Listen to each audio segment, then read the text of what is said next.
I want to introduce Peter Chihuaga from the Bitcoin Magazine team. And I just want to say how honored I am to be able to have our next guest sit down in his first ever interview with Bitcoin Magazine and do something really historic. I could not be more proud to share Peter's work. Peter, good job. Awesome. So I will shut up now. You want to have tissues. If you don't have tissues, you need to get tissues right now because you're going to end up crying by the time this is over. All right?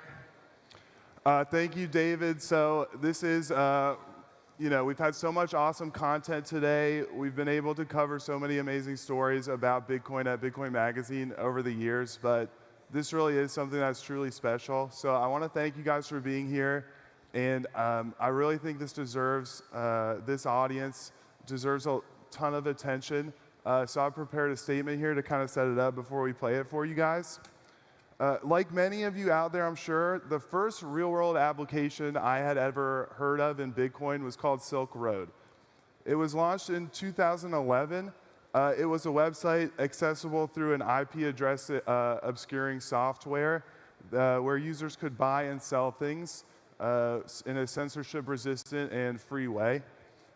It quickly became Bitcoin's first major use case. It is totally aligned with many of the unique properties about Bitcoin that we've been celebrating all day that Bitcoiners champion. It enabled a free, open, and censorship-resistant marketplace. Silk Road was founded by a 26-year-old libertarian, research scientist, entrepreneur, early Bitcoin user named Ross Ulbricht. Less than 3 years after the site was launched, it was shut down, and Ross was arrested by federal authorities. He was ordered to serve 2 life sentences plus 40 years in prison, despite the fact that he was a first-time offender convicted of no violent crimes. He served almost 8 years of that sentence to date. I had the opportunity to interview Ross from prison earlier this week, and what we're going to share today is a recording of that interview. I know that Ross really wanted the opportunity to speak to everyone here. This is actually his first public comments ever recorded over the phone since Silk Road was shut down. And before we begin with it, I do want to add just a quick personal impression about speaking with Ross. My perception of Ross was that he was kind, gentle, amazingly positive for somebody in his position. He certainly did not come off to me at all as some kind of violent criminal, but I do feel he's painted that way often, in the media. As you listen to his words, I know that Ross is a larger-than-life figure in this space and in general, but as you listen to this recording, I would encourage you to keep in mind that this is a flesh and blood individual who faces the prospect of never being free again, who is remarkably hopeful somehow and strong in a way that totally impressed me personally. So with that, I'll leave you with this recording. Please enjoy. I want to say one more thing before we hit play on this. For this call. This call is from Ross at a federal prison. This call is being recorded and is subject to monitoring. Heading up to decline the call or to accept, dial 5 now. If you wish to block any future calls of this nature, dial 7 now. To decline this call, hang up. Hello? Hi, Ross. It's Peter from Bitcoin Magazine. You good to go? Yep. All right. Hello, this is Ross Ulbricht. I'm calling you today from prison, from a maximum security federal penitentiary. We don't have much time together today, and I don't know if I'll get another chance to talk to you like this. I'll say as much as I can, but when it's time to go, I'll have to hang up and go back to my cell. I have lost my freedom. That's what I want to talk to you about today. I want you to understand what it means to lose your freedom. But first, let's talk about Bitcoin. I was there during Bitcoin's early days. Back then, Bitcoin made me feel like anything was possible. Bitcoin was open to everyone, right? That's what I love so much about it. It was like it leveled the playing field. When the idea of Bitcoin really clicked for me, I got so excited. I thought, with Bitcoin, I can try to do something that actually makes a difference. And by the way, before I was put in prison, we didn't have all these different cryptocurrencies and tokens and everything. I missed all that. So to me, it's all one thing. The forks, the new blockchains, all of it. So when I say Bitcoin, I'm not making those distinctions. To me, it may sound kind of corny, but to me, we're all one big family. So I was excited back then, but I was also very impatient. I saw what Bitcoin could do for freedom and equality, but I didn't take the time to really understand it. I didn't fully appreciate the principles it's based on. Things like immutability and consensus, and of course, decentralization. I had so many big dreams for Bitcoin, and what's so beautiful is slowly those dreams are coming true. That's because of you. You are making those dreams a reality. You are doing what I didn't have the patience for. These last 8 years now in prison, over and over, I've been so impressed with how far we've come. But back then I was impatient. I rushed ahead with my first idea, which was Silk Road. Silk Road was a website I made when I was 26 years old, more than a decade ago now. It used Tor and Bitcoin to protect people's privacy. I called it an anonymous market. At the time, I thought, if Bitcoin makes payments anonymous and private, then what are we waiting for? Why are we sitting around talking about it? Let's put it into action. That's impulsive. That's a 26-year-old who thinks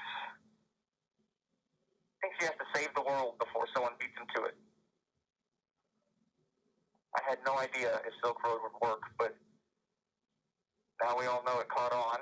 It was used to sell drugs, and now I'm in prison. I was given 2 life sentences without parole, plus 40 years. I'm a nonviolent, first-time offender, but if nothing changes, I'll spend the next few decades in this cage. Then, sometime later this century, I'll grow old and die. I'll finally leave prison, but I'll be in a body bag. I got a letter the other day. It was from someone I hadn't met before. He was thanking me. He was grateful I had put Silk Road online all those years ago. He believed that Bitcoin wouldn't be where it is today if it wasn't for Silk Road. I'm not sure. For better or worse, Silk Road is part of Bitcoin's history now, but I worry that by putting Silk Road online, I made things harder for us. There's no way to know how things would have turned out differently, but I just want to say, to the extent that I made things harder for us, I'm sorry. To the extent that my actions led to drug abuse and addiction, I'm sorry.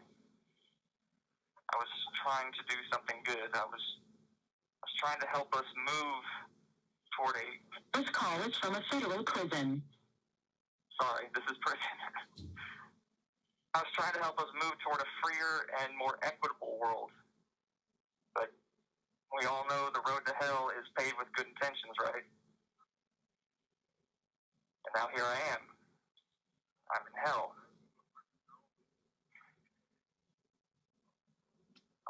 understand what it means to lose your freedom. Let me start by telling you about the whole. It goes by many names: the shoe, segregation, the box. But for me, it's the whole. The whole is the prison within the prison. I once spent 4 months straight in the hole. Not easy for me to talk about, but I will. The hole can make you or break you, and there was a time when it broke me. It started with my mind racing out of control. I felt like the walls were crushing in on me, like I just had to get out of that cell. This lasted days. Then I started beating the walls and kicking the heavy metal door. Something deep inside me cried out for freedom. I couldn't accept where I was or what had happened to me. But eventually I realized I had to get a grip. The stress was destroying me. It may sound strange, but what saved me was gratitude. But what could I be grateful for in that little cell? Well, I had to start small. I had air, right? Maybe it was stale and foul, but I had air. I had water that didn't make me sick. Food came through the slot in the door every day. I knew I wasn't forgotten. My family, I knew someday it would be over and my family would still be there. I forgave all the people involved in putting me in prison. I had to. The anger I felt wasn't hurting them, but it was hurting me. So, for the sake of my sanity, I had to let it go.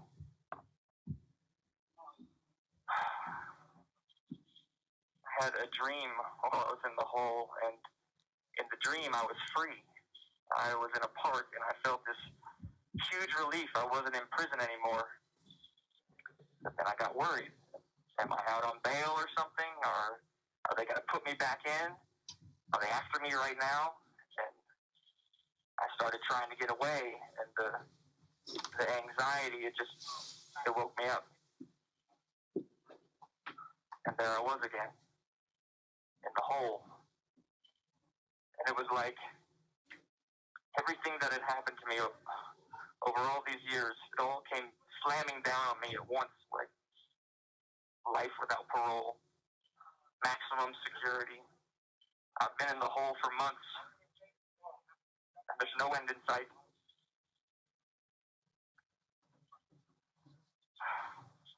I want you to understand what it means to lose your freedom. My mother, this was after I was sentenced, my mother was invited to give a speaking tour in Europe. She was raising awareness about what had happened to me and was looking for help. At a talk in Poland, she started to feel a bit sick and had to fly home early. So the next morning, I called my sister from the prison, and the first thing she said was, "Has anyone told you about Mom yet?" I said, "What about her?" And she said to me in this voice, she said, "Oh, Ross. And I knew her mom had been feeling sick, and in that moment, I just knew my sister was gonna... This call is from a federal prison. My sister was gonna tell me our mom was dead. But she said, "Mom's in the hospital," and I was like, "Oh, thank God, she's not dead." But then I was like, wait, the hospital? That's not good either. Technically, our mother had died. Her heart stopped at the breakfast table that morning.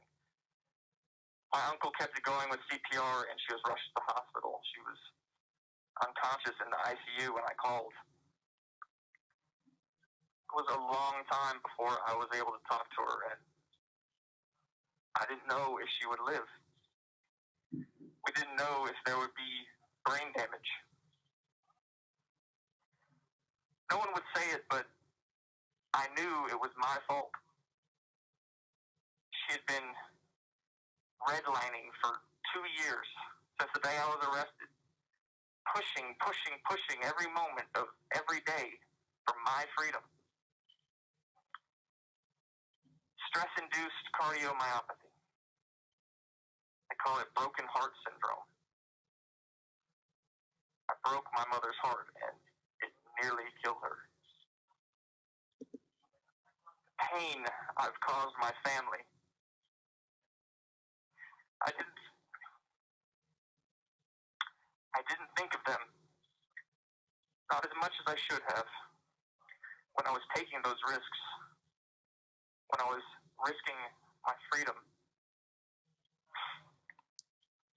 My mom made a full recovery, thank God. 8 years later, she still pushes for me every day. But the whole ordeal, my imprisonment, has been devastating for her. And not just her. My fiance, my father, my sister, everyone. They're all hurting.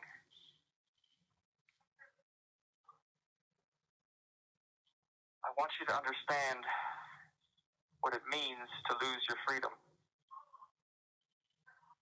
There's more to losing your freedom. It's more than being locked in a cage and the devastation that brings to your family. Locking someone in a cage until they die, it's such a horrific thing to do to a person.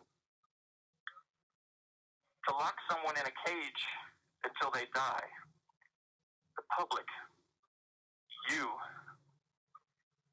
have to be convinced that person is evil, that they are somehow less than human. After I was arrested, another prisoner came up to me, a young man. He had a magazine, and he said, Ross, they wrote an article about you. So I flipped to the article, and I'll never forget what I saw. It was an illustration of me. And what was so strange was the face had my features and proportions, but the skin had a putrid color. The eyes were bloodshot. I was hunched over like some kind of ghoul. I pushed the magazine away. I just couldn't handle it. I couldn't face what I was seeing. It felt like I could feel physical pain in my chest, like claws were tearing through me. The young man, he said, at least read what they're saying about you. And I said, why? Why listen to someone badmouth you and lie about you if you can't say anything back? It got quiet. Later that day, he told me they had done the same thing to him, not on national news, but in his local paper. They do it to all of us. So, after I said I didn't want to read it, he tore out the article and he shredded it right into the trash. Then he said, I don't want to read it either. That meant so much to me. I don't want to read it either. You see, he gave me hope that you wouldn't look at me like I'm some sort of monster. The caricature they created was a violent drug lord. That is not who I am. That is a lie. It's a lie that was carefully crafted to justify keeping me in this cage until I die. It's a lie designed to turn you against me, to turn your heart off. They lied. It's on the record. They cheated. That's on the record. They stole. 2 of them went to prison over the stealing. They hid evidence. That's on the record. They destroyed evidence. That's on the record. They planted evidence. That's on the record. At one point, they were looking into how they could give me the death penalty. They wanted to inject chemicals into my veins that would stop my heart. I had this dream where one of them was pointing a syringe at the soft spot of my neck, just under my chin. He kept getting closer and closer, and I backed away, but my back was against the wall. Every muscle in my body was tensed as I strained to get away. I was practically climbing the wall as the tip of the syringe came right next to my skin. I woke up in that exact same position. I was hyperventilating. My heart was pounding. I could still feel the needle coming toward me. Are you starting to understand what it means to lose your freedom? It means living in constant fear. Why has it taken me all these years to finally talk to you? I've been afraid. Even now, I was strongly warned against talking to you. You'll only anger the authorities even more. You'll ruin what little chance you have left in the courts. Well, it's not my intention to anger anyone, and yes, I'm afraid. I'm afraid of retaliation. I'm afraid that because of what I'm saying to you today, I'll be thrown in the hole, or worse. But I've learned that listening to your fears can be just as dangerous as ignoring them. Somehow 8 years have slipped by. It's been easier to ignore the lies and everything else, to just focus on getting through each day and trying to be strong for my family. This call is from a federal prison. But today, right now, I have a message for those that have been lying about me and those that have been thoughtlessly repeating those lies. Please stop. You are hurting me. Please stop. You know what you're saying isn't true. You are hurting me, and you're hurting my family. Please stop. I want you to understand what it means to lose your freedom. The irony is that I made Silk Road in the first place because I thought I was furthering the things I cared about. Freedom, privacy, equality. But by making Silk Road, I wound up in a place where those things don't exist. I'm not alone. These prisons are full of people who don't deserve this. We are mothers and fathers. We are sisters and brothers. But we've been made into monsters in your eyes. We've been made less than human. And then, next to all that, there's Bitcoin.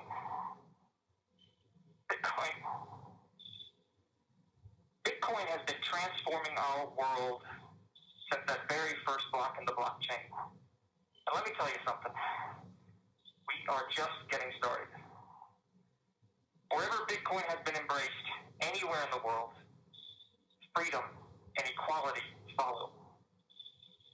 Bitcoin is the embodiment of freedom. So now, look what we have. On one side, we have loss of freedom. We have despair and darkness. And on the other side, we have Bitcoin. We have freedom, equality, and hope. The two can't sit side by side, so the darkness has to be kept out of sight.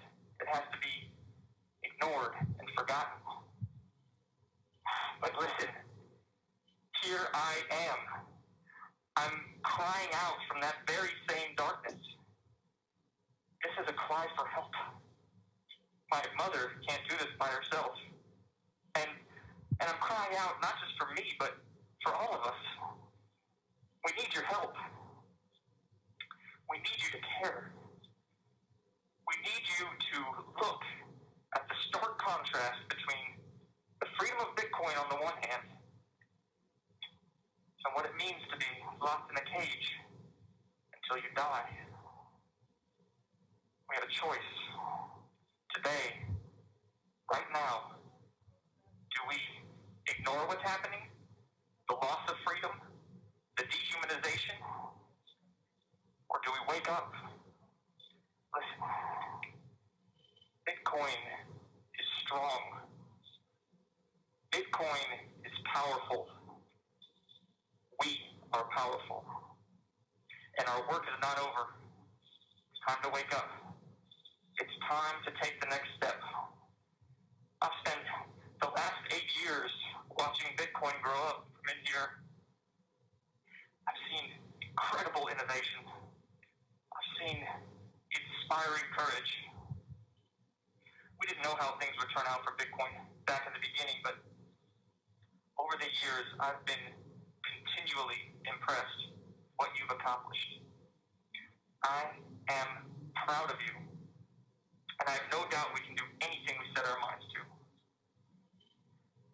We are transforming the global economy.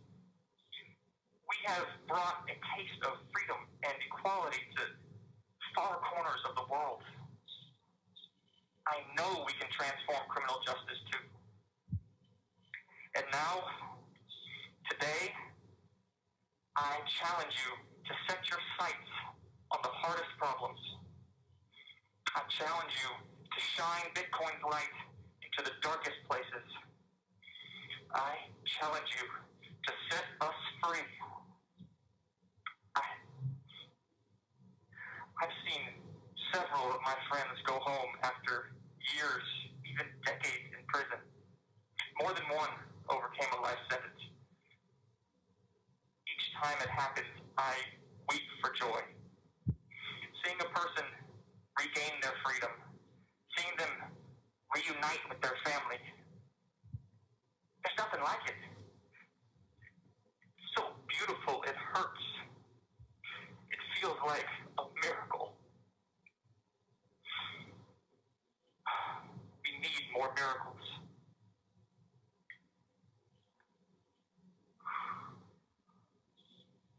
I have to go soon.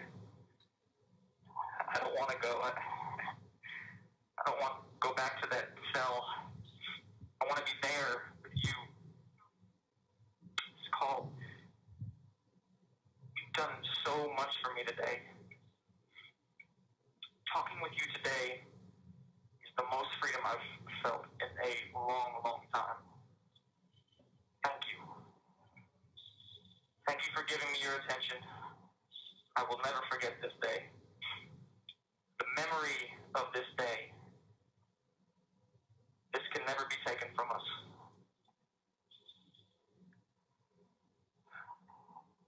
Okay. This call is from a federal prison. I'm gonna go now. Thank you. Goodbye.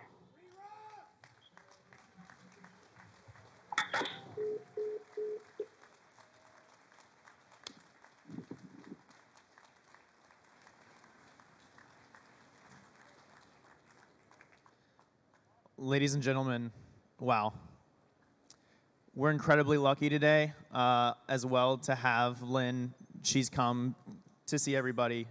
If you see her, please give her a hug for Ross. Please give her a hug for all of us. This is what Bitcoin's about. It's about freedom. It's about free Ross. We owe it to him. We owe it to the world to help free Ross. So please give it up for Ross. Give it a round of applause.